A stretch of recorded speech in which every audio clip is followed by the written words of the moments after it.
All right, we're live. So my name is Matt Storms. I have been away for the last 3 weeks, putting on a charity bicycle ride, um, having my daughter's birthday party, and hosting my mother for Mother's Day. I decided to fly her up this year. It would be cheaper to fly her up than for me to drive down and get a hotel and stay down there around her. Just made more sense to fly her. So I was busy for the last 3 weeks. So I apologize for that. And I've kind of been out of the SEO game, so to speak, in the last couple of weeks because I've been dealing with a client that has some big issues and just dealing with them and kind of put the blinders on, so to speak. So I'm actually really excited today to get back into stuff and to talk about issues that people might have. But I'm going to need all your help because literally I finished up last night or this morning at about 3 a.m. with my client. So I need some help today. So if you guys don't hesitate to speak up, I would really appreciate that. So let's do introductions first. We'll go left to right. And then we'll dig into some questions and things that we've seen over the week and things like that. So, Archie, why don't you go ahead and lead us off, Master of Words. Yeah, hi, I'm Archie. I'm one of the original people behind Helpdesk Hangouts, and I'm also a TC, top contributor in the Google Webmaster Central and web search forums. And on the side, I do a bit of consulting work, fixing websites, mainly the technical on-page stuff. Leave marketing to people who know more than me. Who's next? William? Yes, sir. Sorry, I was on mute. Hey, my name's William Rock. I'm just a natural geek on the net. Okay. Eric? Eric Wu, former SEO for ehow.com and currently VP of Product and Growth here at Spin Media, where we do music and entertainment news like spin.com, live.com, and whatnot. Michael? Michael Klein with Be Found Online here in Chicago, SEO analyst and account manager. Sweet. And Robert? I'm Robert O'Haver of SEO and SEM, search engine marketing, for about 10 years, and I'm with Internet Ad Pro. Cool. All right, guys. So as I said, I've been out of it for the last week because I've been slammed doing all kinds of other stuff. Forensic SEO. That's what I've spent the last week doing. So pretty busy stuff and keeping me pretty busy. Matt, that's a good topic because there's a lot of discussion around that right now. Basically forensic stuff. I don't know if you were hacked or there's so many hacks going on right now. And that's definitely going to be affecting rankings for a lot of companies, So I was actually brought in to research what it would take. Let me see how I can say this. Research what it would take to provide a corrective marketing effort for the company's advertising machine. And the advertising machine being the website. And that's what I was brought in to analyze. Gotcha. Quite unique findings. I can't go into the site. I can't talk about the site, but I can talk about what it would take. And when you're sitting there and you're thinking about it, and you're digging into what it would take to go after a single keyword term, and what it would take to go after that term, and how much effort you would have to spend, is quite a unique and head-pounding exercise. So if you have any questions about it, I could probably answer, but I'm gonna need you guys to ask the questions because I could go on for hours, and that's the problem. So if you guys have any questions you want to pepper me with, I'm cool. I can take them. How about we start back in the fresh of what's happened this week? I think we forgot about that major part of the show. Yes, that's right. That's right. That is correct. So what did happen this week? Anybody see anything new? I saw some news, but I did not open the articles. Nothing new, just more penalization. I've seen a lot more in the Webmaster forums lately, and just probably the last 2 or 3 days, just kind of more picking up in the Webmaster forums than normal. And most of it happens to be around the Penguin update, which is kind of unusual because we don't have any notification of anything like that, but there has been signals in people's analytics showing that something's going on. It could have been a refresh. That's what I was thinking. It was just a basic refresh, and we've seen those in the past. It seems like there's actually more effectiveness in, well, we've seen the updates of the tools lately in Google+. I mean, if you've seen the interfaces changes that they've got, it's been pretty cool. So, yeah, that to me. From what I've been seeing is that, there was some big, drops, but they came back up after a couple of days. So that's why I'm thinking it's a refresh. It's interesting looking back at algorithm changes over the last few years. A lot of people, they think, oh, it's, big algorithm changes, but in reality, Google's always doing stuff. I mean, they're changing stuff daily. It might not be on the .com, U.S. area. It might be, in a separate country and things like that, and they're testing things to see how they resolve. If different languages resolve in different ways. Yeah. I think the other topic that's been really floating around the internet, especially on Google Plus lately, has been conversion analytics.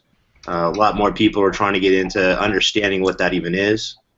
For organic is completely different than paid advertising, but everything has its mix and has its understandability of what it can do altogether, like you were talking about, Matt. With your company, you're doing analysis based on how much it's going to cost them on an average day-to-day basis, and then what can they also effectively grow faster for the long tail relationships based off that one keyword stem. So lots of different rabbit holes you can go down with that one. There are. It is interesting. In some of my research I did, I was actually looking at different companies and things like that to see how they are resolving certain issues. And I would love to ask your guys' opinion real fast to see what you think about this. I know you guys are in here, you're SEOs, and you might dabble in the PPC space every now and again, or you know enough about it to get yourself in trouble, or you're smart enough that you know enough about it to hire somebody that's good with it. Or you can do it yourself. Or you can do it yourself, or you're smart enough to hire someone who just lives in that world. Cool. But at the same time, I was researching, and it was quite unique to find that Google, of how much play actually goes into AdWords, and their terms of service and the terms of condition. Just reading through that was very intense. And I strongly suggest that as an SEO, I would read through there because I think there's some nuggets that you can utilize as far as, like, if you're a brand company, you can protect your name so much easier by using the AdWords terms of service as a company than you can just organically. Yeah, I know they can't push those things into the organic stuff, but they can really control your brand on the paid advertising, and you just have to submit a document to their team, and then it's just, after that, you're kind of done. They protect you after that. I've had to do that with a couple different companies. How'd that work for you? It worked great. I mean, every time we had a complaint, we filed a complaint, it was taken down immediately. We had people actually utilizing our brand name in their AdWords campaign. It was not even their company. It was in the data center space, just to let you know. So very, very competitive. We're looking at $25 to maybe $30 per click.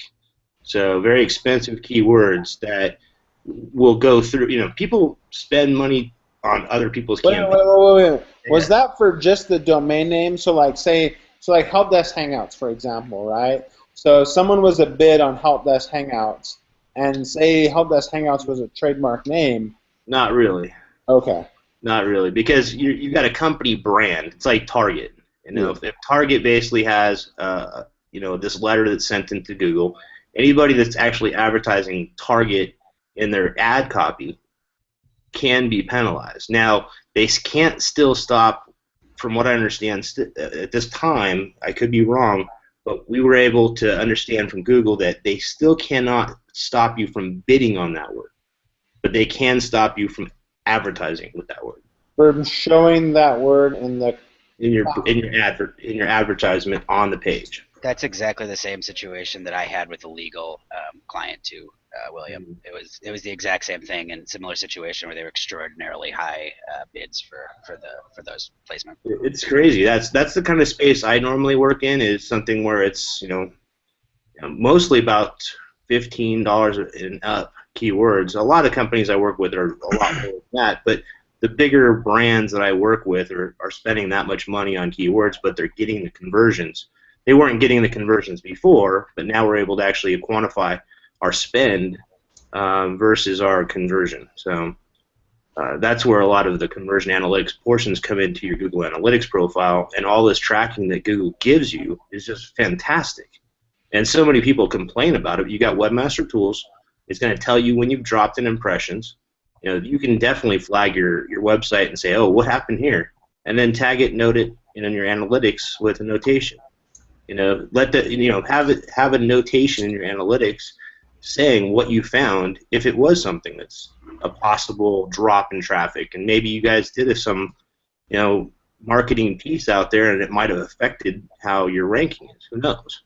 I mean, it's a very dynamic space these days. I think Wasam's got something. Yeah, go. What happened? Something really funny last week, where basically, I bought a car and I needed insurance, and I was like, okay, Geico would not take that car, so let me Google some other companies, insurance companies. What type of car did you buy if Geico wouldn't even insure it? Okay. I know you're rich now. We'll talk private. So the thing is, I type State Farm, and obviously with the trust I have about the brand of State Farm and how they're very good in marketing and everything, I clicked the first result without actually looking at the URL. So I clicked called with them, did the code. It was an awesome code for the car. So I was like, okay, let's sign up. I gave him the credit card and all that. Till I got the email, I knew it was Allstate and not State Farm. Oh, deceive you. Yeah, that's bad, dude. And for a brand like State Farm not to own their PPC, pay-per-click, even they're in the second result. They were Allstate.com, and there's like State Farm second, and they were gaining all. I was like, oh my god.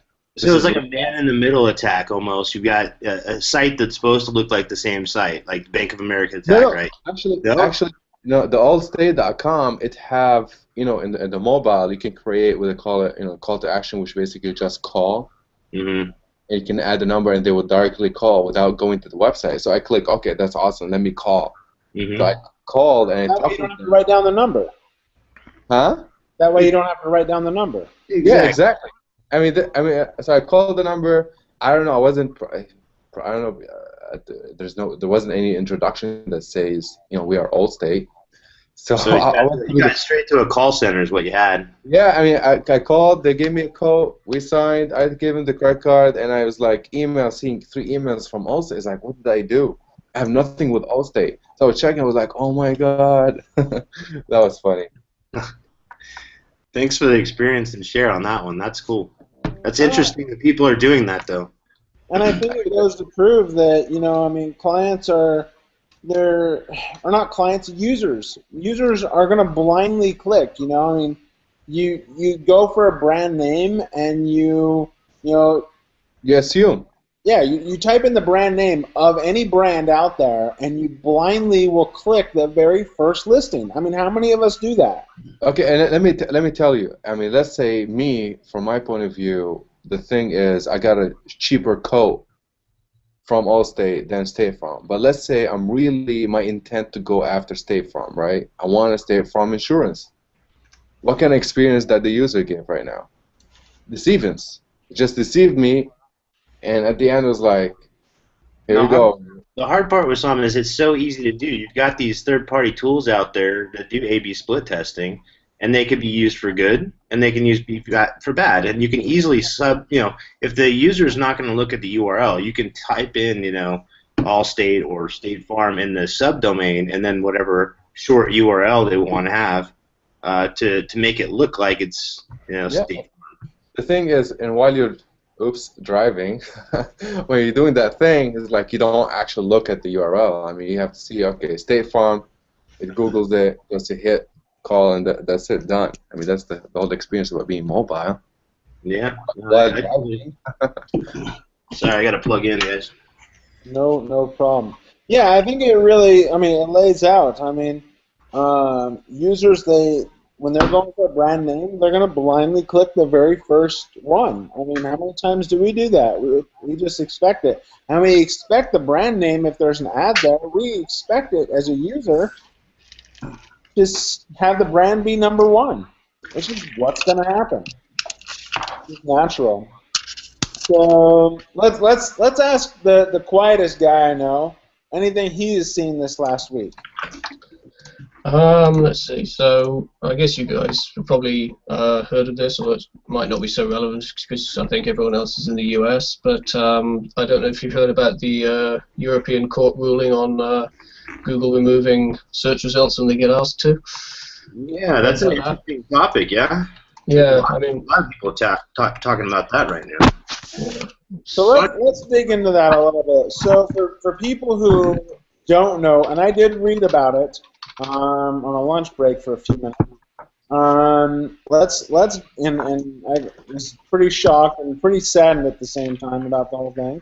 Let's talk about what it is and how it can really impact not only I think the UK or European EU, but I think how it could affect the world. So Archie, you want to dig into a little bit of it? Yeah. So basically, it all began because I think a guy in Spain. Google is the one who's highlighted here, but this basically applies to all search engines. But basically, it was a guy who, when he searched for his name, an old newspaper article that said he had unpaid debts was showing up, and he considered that a violation of his privacy. And now that's led to this ruling by the court that said that basically anybody can ask search engines to remove content about them that they don't like from search results, and basically it's called the right to be forgotten. So it's obviously Google they've always provided means to remove certain information, things like credit cards and social security numbers, but this one is pretty new. So it's not that so anyone can submit a request and Google has to remove it. They can just ask Google to remove it. It's not a guarantee that Google will. So I guess technically Google could just basically, if Google say no, then they can then go and get a court order to try and get it removed as well. And if that may succeed, it might not. But I guess technically Google could just reject the requests and force them to go and get a court order. But obviously it's early days at the moment. We don't know how they're going to handle it. But Archie, what is the legal? Basically you've got the good and you got the bad of this law, right? And you've seen the good things coming out of the law. Some of the press has talked about some of the good things and how it can help control and do things for better. But then you've got the other people that are basically saying, I just read this morning, I think on Black Hat, I'm not sure which one, but they were talking about... Why do you read that? Well, I always just scrub it. I only think about, I scrub all your guys' content. I read kind of like David Amerlin, kind of like, tons of screens all at once.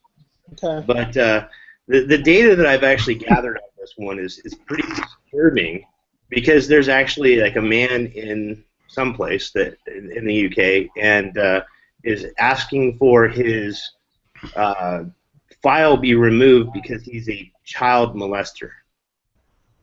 Yeah, because that's the thing. It's obviously the ruling really doesn't. Controversial, right? Yeah, because there's obviously a pretty big distinction between trying to remove something like that and trying to remove evidence of unpaid debts or something like that. And the ruling obviously fails to address that. And so hopefully the sort of requests that have been seen so far will actually show them what they've opened the doors to.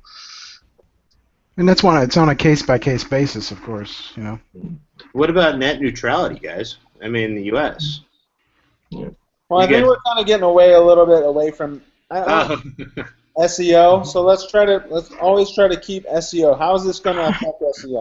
Thanks, Matt. So I hear net neutrality, and I'm like, yeah, that doesn't really affect SEO right now. I mean, some people might argue that it could, but well, if they slow down the bandwidth and your customers can't get you, neither can Google. So they can throttle the actual web, and then your crawler gets, bad site stuff. We got everything else we're dealing with page load already with JavaScript, image load, whatever else. You've all seen sites that'll load within 20 seconds. It take 20 seconds to load. Happen. Or 1 minute. Yeah. I got something I wanted to bring up that I've seen 3 cases so far where the title tags have been written, the page title has been written kind of spammy. So Google has come up with their own version of what they think the site's about for the page. Now I've seen 3 instances now where those pages have ranked high in the search engines.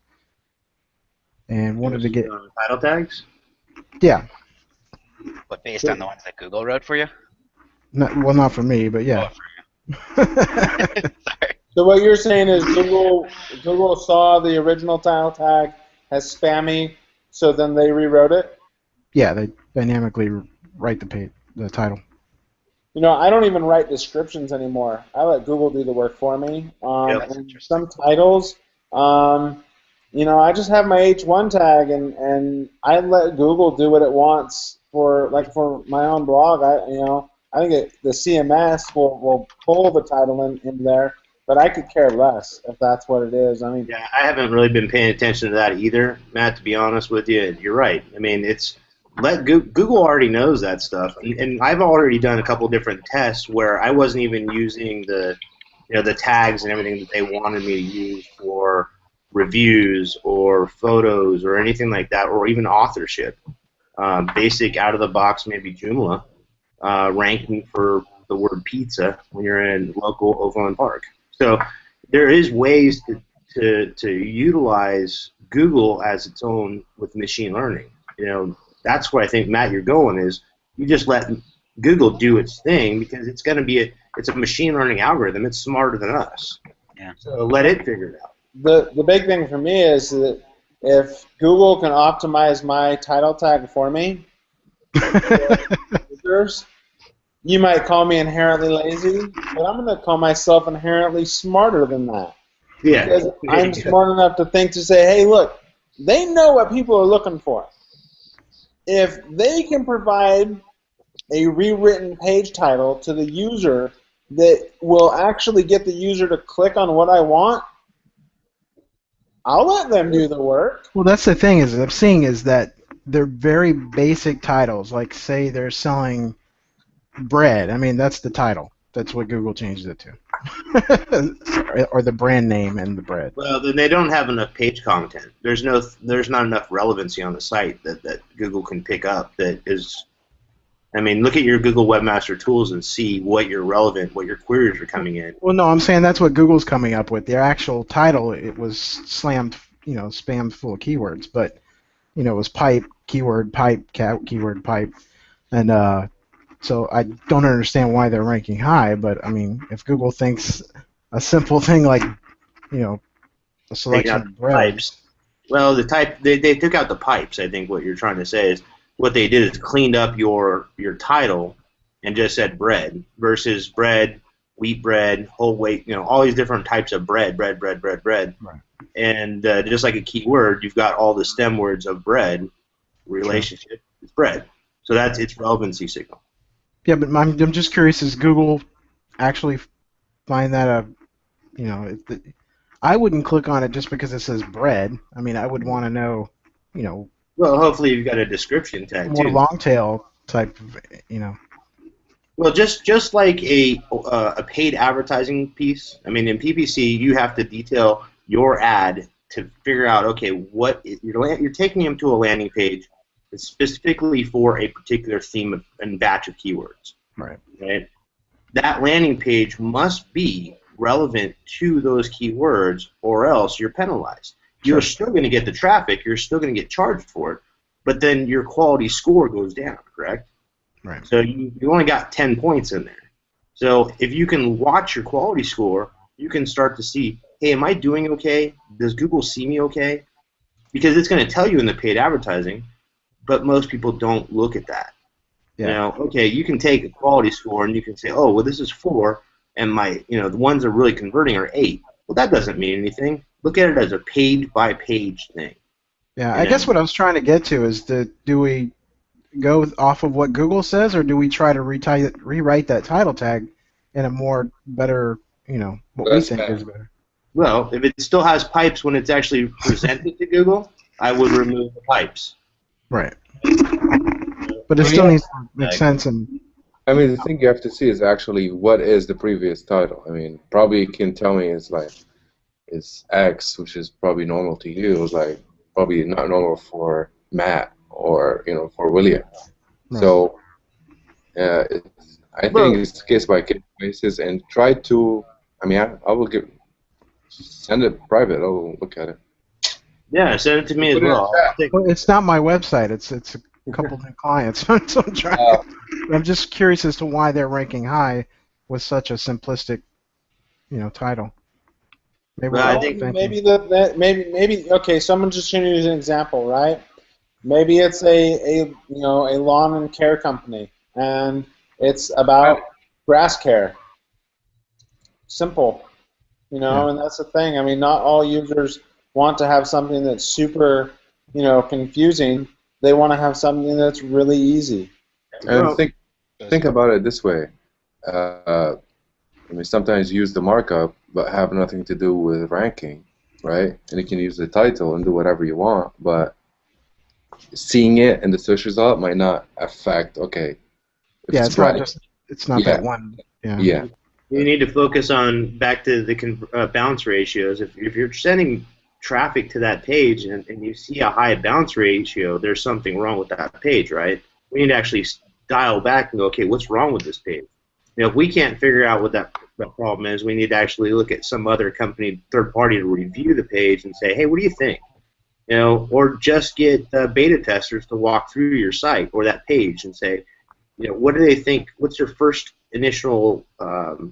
If I was a lawn care company, what am I looking for? I'm not looking for just lawn stuff. Sometimes I want to know what does Milorgamite do to my lawn? Does it green it up pretty fast? Those are little tricks. You can't use $5 words, man. Milorgamite, man. If you guys are not using Milorgamite on your grass, something's wrong. I learned that in one of my neighborhoods that everyone was in a competition to have the greenest grass. It was pretty sick. And then there was guys out there cutting their lawns with scissors. I mean, anyhow, it was a neighborhood thing. But what I'm going after is, when you talk about lawn care, you can go into the details of how does Milorgamite work? Why does it cost only like $5? And you get a big old bag. Okay, it's just cow poop. But what does it do? It doesn't burn your grass. Why? Those are the things that people are wanting to know. If you can be relevant to that, you become an author, or you have an authority in the space of the internet, so to say. But you can lose that. It's not like you're going to keep it. But you have to continue to really speak your mind, like we do. We're talking right now about SEO. We talk about this every week. But we're always thinking about the same thing. If I was a lawn care company, I'm only thinking about lawn care and then going home to my family. Well, so let's bring this back. So because you were trying to in a competition for your yard, right? And you were trying to have the greenest yard.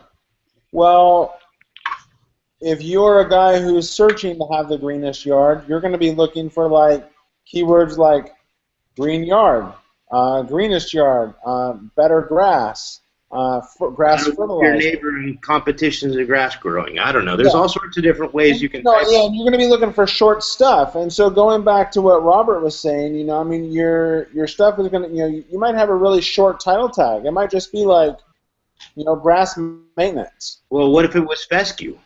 It could be that. Yeah, even that. Fescue maintenance, and it breaks it down, and so it's because it might be. And Robert, maybe you can say, is your client's thing? Is it a broad term or is it a super narrow niche? Correct. Good point. Yeah, it's very broad. Very broad. Okay. Those are tougher. Those are more difficult, but they're it goes back to how much the client wants to put into how much is being done, and it doesn't mean go out and spin articles and throw press releases and all that other crazy stuff that's been done forever that's now being penalized. It's now look at what Google's term, going back to Matt said, in the AdWords terms of service, look at the terms of service for organic search. That's been modified a few times. Sure. So how do we interpret that? Well, every business owner can't just interpret that. So that's where they need our help to go, okay, we have the experience all these years being in the history of search, growing up with Google. I mean, Robert, you've been in there for 10 years, right? Yep. I mean, I think I'm in there for 16. I stopped counting, but I think 16 is where I'm at. But that's I even went back to my dad gave me the first Apple One. I started as a computer baby. So I've grown up with the technology, and I've watched Google, and I've watched Alta Vista, and I've watched Geo, and all these different companies grow and fall. And I've watched Google grow. And I've said, you know what? Everybody's bashing on Google, Matt Cut and everybody else, but think about what they've done for business. We would never be able to do this offline. They took the offline marketing and put it onto online marketing. It's beautiful. Now we have pure analytics to see how much we're spending for what we're actually getting. Yeah, now you're not having to put a flyer on every door in the neighborhood and pray that someone comes and talks about it. You don't have to spam everybody. Yeah. Yeah, you don't have to. You don't have to waste your dollars. I'm still getting like hundreds of flyers on Friday, every Friday, non-stop. Well, I get them where I live, and yet there's a no solicitation thing in this complex of where I live. All these homes here, so there's no solicitation, but yet they're all the time. But we managed to put the green tags in the mailbox, so that's cool. I'm not getting anything there, but just on the door, it's crazy, and it's all about lawn care. So real quick, let's dive into another subject then, or actually let's continue talking to some people. I know Eric is got his mic on mute, and let's let him talk. I know.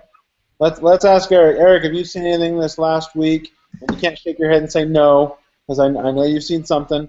Heck, I know you had lunch with a buddy of mine a couple weeks ago with Ash.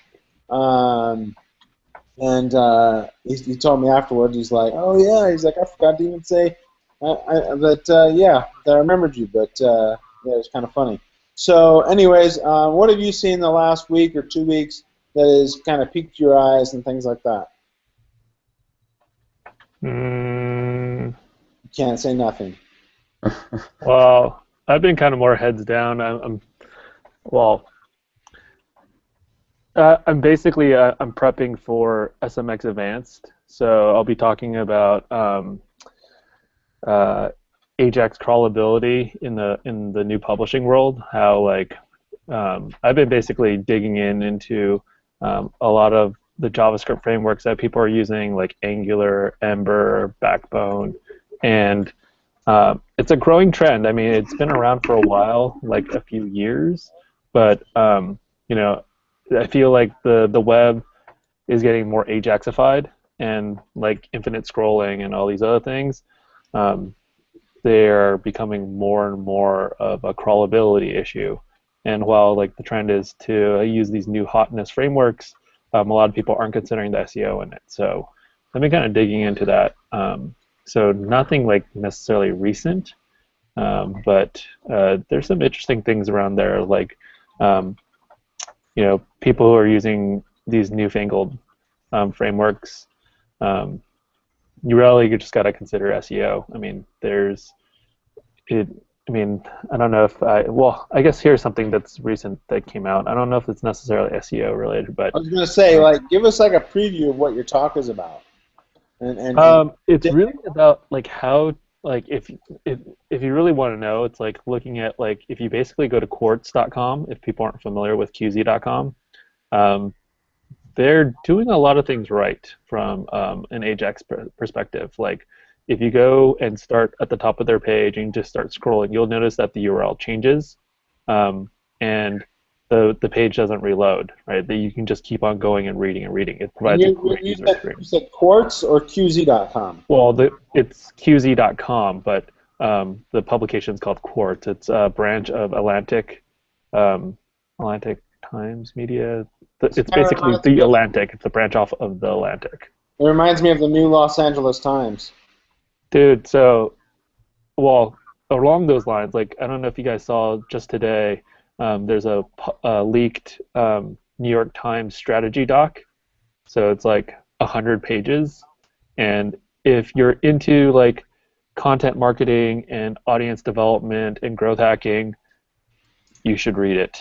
It's pretty epic. If you need a link to it, you can just find it. I just tweeted it. So it's my Twitter is at EYWU. EYWU. Not that I'm self-promoting, it's just that easier. It's a SlideShare thing. That's okay. You're allowed to self-promote. You're one of the few at my favorite. But it's a 96-page document, and like it looks long, and it is long. But if you're into publishing in any way, you should read that thing. It's kind of like what we talk about here at Spin Media day in, day out around strategy and whatnot. But they've like done case studies on like looking at Upworthy, BuzzFeed, Circa, like all the hotness, like all the publishers that are like Vox, The Verge. These guys know what they're doing and they're killing it. And New York Times, while a strong publication, has been kind of slowly degrading, and they know it. So looking at that document is, if they can execute on just even a small portion of that, they will be something that we've been talking about in the next couple of years. So who's the SEO or group of growth hackers behind it? I don't know.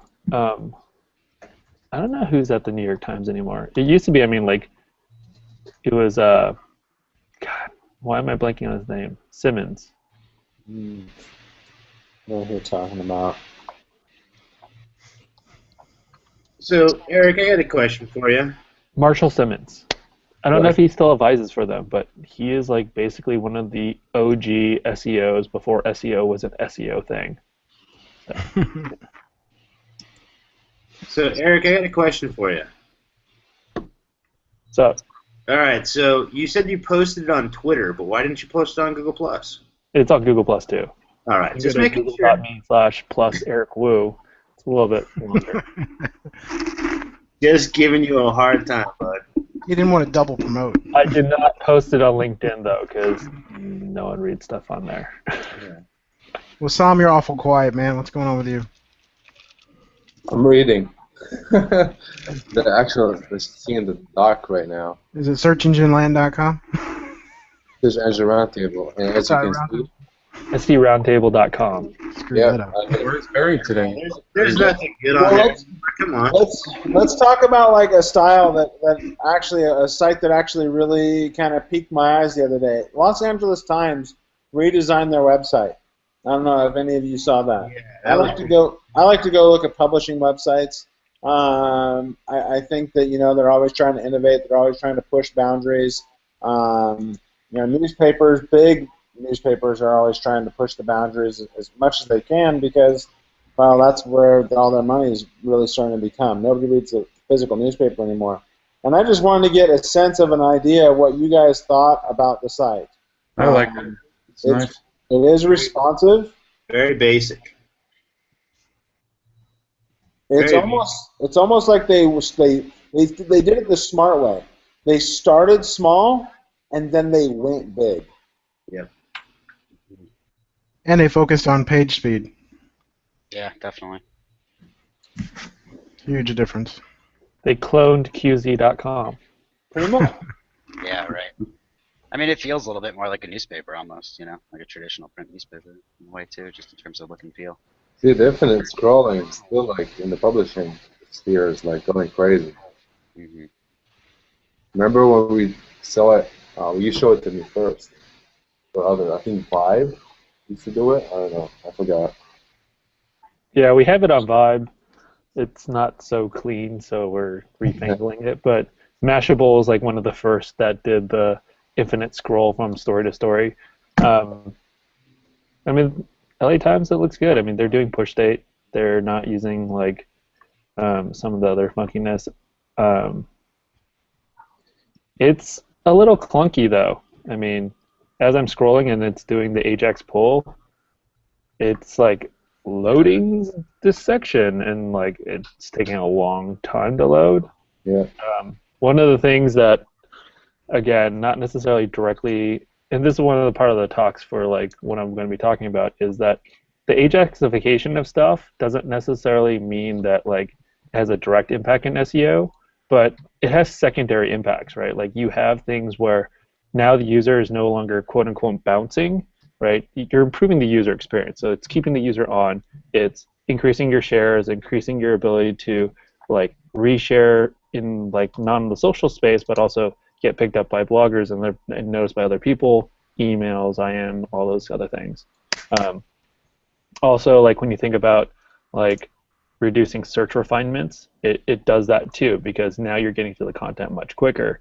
And just a general better user experience, it's something that people want to talk about and are more happy to tell their friends about. And those all have quote unquote SEO impact in the secondary signal sense, you know. Yeah, LA Times, it's nice. I mean, once I'm on it, I'm not going to go somewhere else and read another story. I'll just continue with them and then not read anywhere else or even skip Google News. I mean, the thing I like about the thing I don't like, while I like the fact they give a little bit more in some articles, you know, it almost makes you say, okay, I actually do want to read that, and then you click in and you're like, okay, you know, and you know, once you're on an article, then it just keeps going as well. I mean, that's one of the things I think is kind of cool. I don't know how they, oh, there it is. Now I finally got the log in or subscribe to continue reading. It finally caught on that I went into an article and they finally caught me. I think they're probably throwing related posts below it. I believe so. Interesting though. But I mean, it's not a bad thing. I don't believe in paying for the news. I'm the kind of guy, I know that so many other news sites will carry an article like it, so all I will do is I'll usually just go grab a snippet of the content and I'll paste it. Or with sites that, this is an interesting thing I've noticed with news sites, even though that there is you must subscribe or you must pay the $1 or whatever, or you know, enter your information for your current subscription, if you go and view the source code, the story's still there. Mm-hmm. Yeah, it's just a block. It's just a visual block as a front header or a graphic overlay. Exactly. Lovely discovery, my friend. I've seen that a couple of times, especially coming on Google News. I don't know how they're getting that in there. Of course, it's in the code. But why, if it's blocked with an advertisement asking you questions or share something on Facebook, why it's not blocked by Google? That's interesting. Yeah. So, hey, you know what? It doesn't matter to me because I'll just go view the source code. Now, is normal Joe Schmo out there going to go and view the source code to read the story?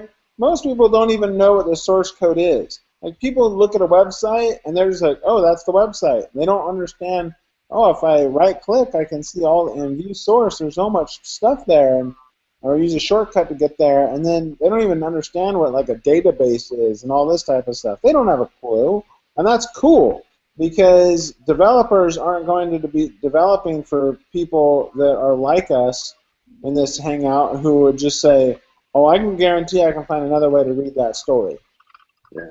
Well, check this out, Matt. I mean, we look at, you know, the history of how we actually went through and archived XMLs and trying to get all of our news as geeks as we are.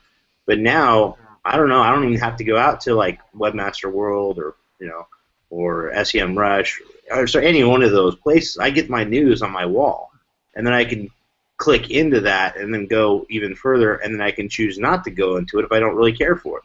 So it's like current updated news from all of my people that are either following me, I'm following them. I mean, there's a whole mix of things, communities that we're involved in. And I think that I've actually gone away from my normal, 5 websites that I check for SEO stuff to having all my SEO friends in my wall that I can just kind of look at what they're talking about. Like, Matt, you push something out, boom, I see it right away. Those are the things that are happening right now. You look at these, big media companies, and they can't keep up with what social is doing. So I get my news faster and most of the time before the news media outlets because of Google+. That's like a lot of companies. So let's change gears real fast. Archie, are you comfortable with talking about the tool you developed right now, or do you want to wait until it's live? I'll wait until it's live. I think that's best. I want to make sure it works properly first. Okay. Hopefully once Archie's working on a really cool tool, and hopefully he can show everyone here. I've got kind of a glimpse of what it is, and I think Eric has too, but and maybe with Sam, but let's... I heard it puts you first place in Google. It actually does better than that.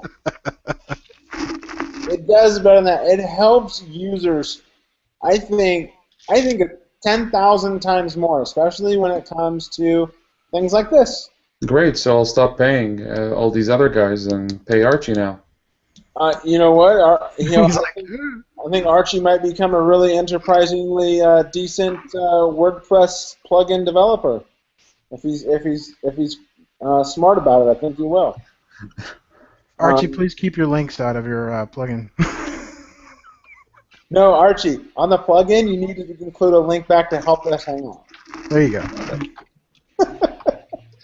Because Helpdesk Hangouts, like I haven't, it's funny. So we run Helpdesk Hangouts. That's what this video, and then we embed the video, and we do some links for time gaps. And every now and again, we'll write some blog posts on there, but it's far and few between. If you guys want to write some non-promotional like blog posts and put them on there, non-promotional, I'm all for it.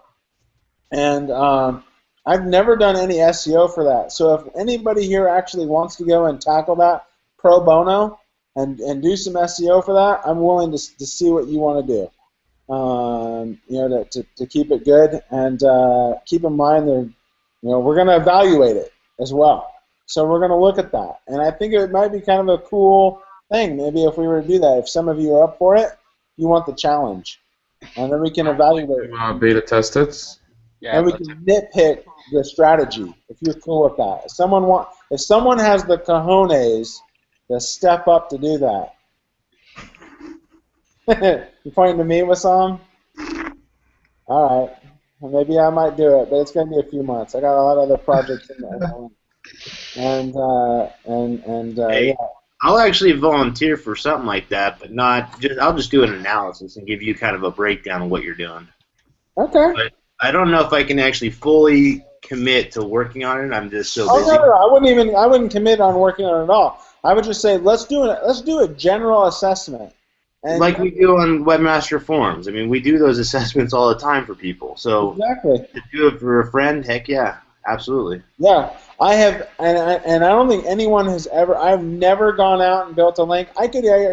Personally, all I care about is that Helpdesk Hangouts is a place where we can go and put the videos on. Yeah. If it gets, I think our traffic is maybe what 2-3 people a day goes on there, and maybe it might be me. Okay.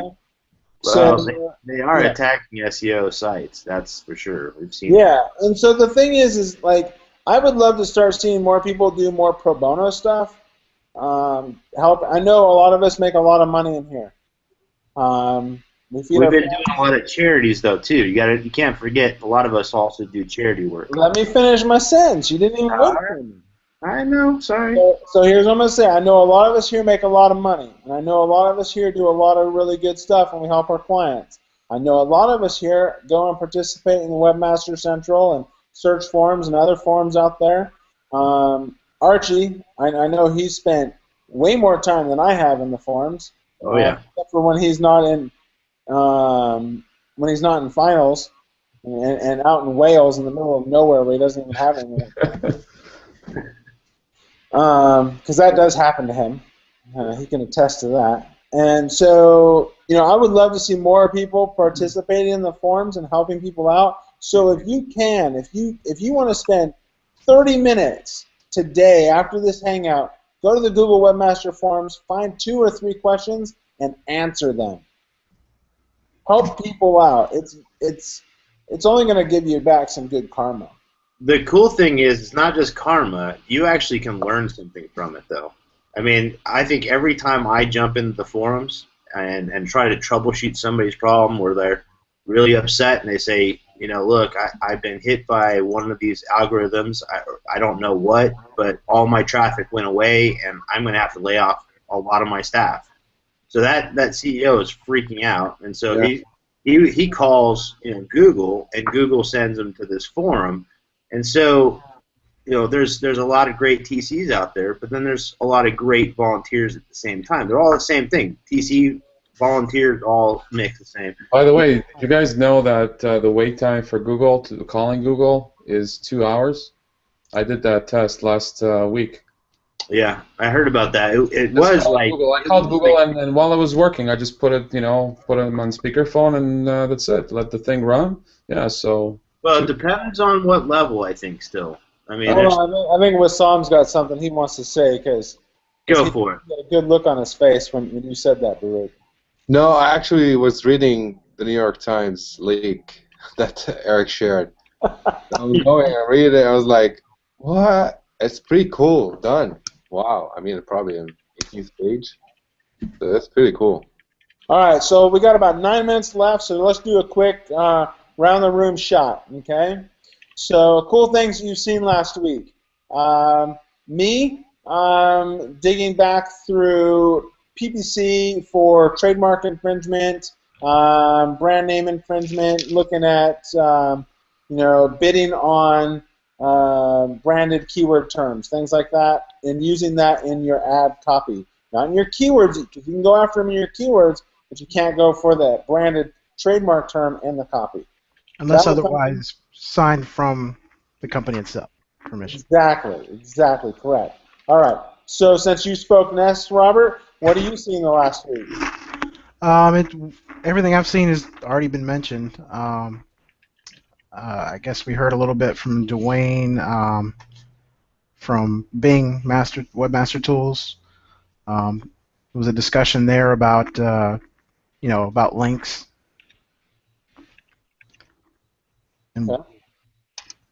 Let's go with Sam. I know you're probably gonna say the New York Times article. Yeah. No, but I think still reading. You can tell he's still reading it.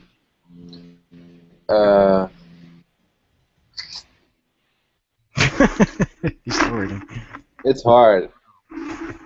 I've been busy doing clients' work. I didn't have anything. I mean, till now I have like probably 350 articles to go through into Feedly. I have to do it before Sunday, so still way back. Fun. William. Oh man, you picked me? Yep. We can hear by the size in the audience. No, I think the biggest thing for me is I've been on a journey to be able to protect Joomla and Drupal and WordPress sites for my clients, and so I've been on a mission for security. Interesting, some of the things I've posted on my wall have been kind of controversial, but the last one I posted last night, I think it was basically around hacking WordPress in 5 minutes. And it was very impressive from Black Hat Search World. I mean, it's almost like DEF CON.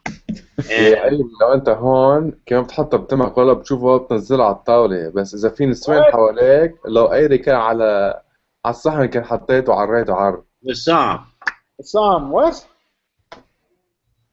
Mute yourself. Sorry. Dude, what the heck did you just say? Too much stuff. I know that wasn't Spanish. Okay. Yeah. Michael. We talk all over the world, don't we, Matt? We do. Michael. Maybe Yahoo going full secure. Yeah. That's a good one. I actually brought this up a couple weeks ago, and I would say that that's a pretty big vote of confidence towards it being an okay move. Mm-hmm. Yeah, I believe that, and in fact, I just took a client's website. They filed their S1 paperwork, and they're in pre-IPO right now. And I said, you know what? I'm just going to make it real easy, and I converted their entire site over to SSL. Mm-hmm. Yeah. Hey, can I add one piece to that, Matt, with SSL? Go for it.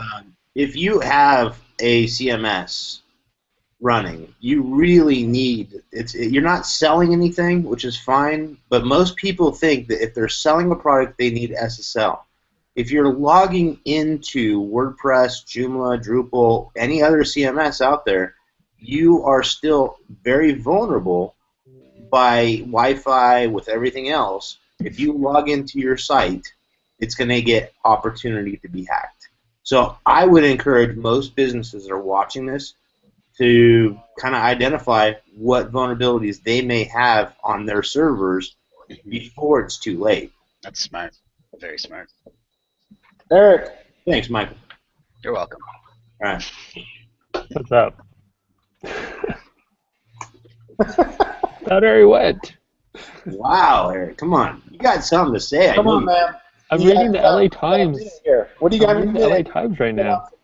Drop some knowledge in 1 minute. Don't do drugs. Or crack.